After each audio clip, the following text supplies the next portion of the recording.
یا آره این دفعه سامیسولی اومده به همراه تریدار سکرت. آره بیت دلقه که اصول گوشت بده تا شلوارت خیسیه بچه جون. یو ببخشید بیایتونه نمی کنم ولی که من نیستیم میام جلو ریسکی آبجو با میکنم ویسکی. آره این میپیچونی منو والا از تش میگرفتی از سرش میخوردیم ازم نوشبه کن من فرمو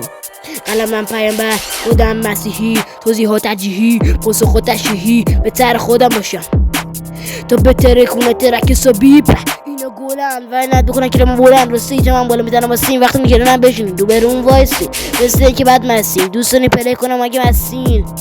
فرق من با تو تاکسی میگیری من تصمیم مورد بینایی که از لبشون دود بگی بلند میشه کنده دود آقا حسود بی وجود بزنمت میشی پریود حالا بگین بکنن نخوناشون رو ترمین زود خوراکم همیشه تقسیم بود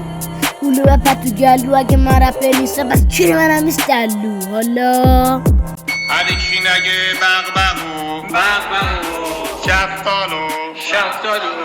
آلبالو پس لپ و کس دلو نپره توی گلو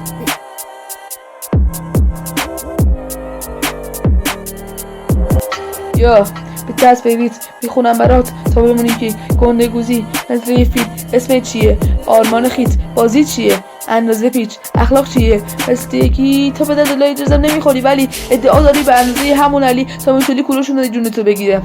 مهدادم پیشمونه. آره هیچ فرار کردنی هم فایده نداره. یا خواستم بهت بگم سعی کن کمتر رو مخ باشی ادعا نداشته باشیم.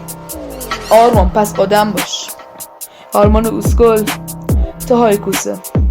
تو داری 24 لاف میزنی با رفیق کوسه راه میروی با همدیگه فوتبال کوچه میپیچونید رونالدو رو با همدیگه غصب میکنید یا شما عده دارید مثل یه فیل ولی هستید یه دسته بیل. آرمان اسکل و تو های کوسه نامایی که همیشه روی این مخ میتونید همین الان گمشی یا میکنیم توی همه گونیا 90%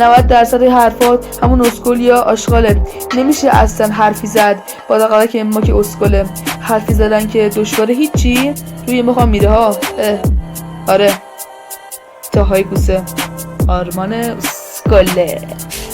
میدونم جلو منی لاف میزنی ولی پشت سر من واق میزنی من از خودتو بهتر میشناسم چیزایی به عنوان تنه میزنی هیچی درونت نیست مثل طبل قاضی همینه توی قاضی اینجا تهران نیست کرج داشت اگه مرام نداری اینجا لات نباش توی خونه 24 ساعت تو کالافی جلو دوستات شعبده بازی دیگه خبری از رفیق ناموس وطن نیست بیشتر شده کالاف فیری قبلا خوب بودی جنگت بالا بود ولی الان بیشتر منگت بالاست نمیخوام بزنمت میدونی چرا؟ چون قبل ما خدا زدته بین اون لقب پاچخاری میدی توی کوچه را میری و لاف میزنی دیگه خسته شدم از بودن با تو تمام شد این پایان قصه بود.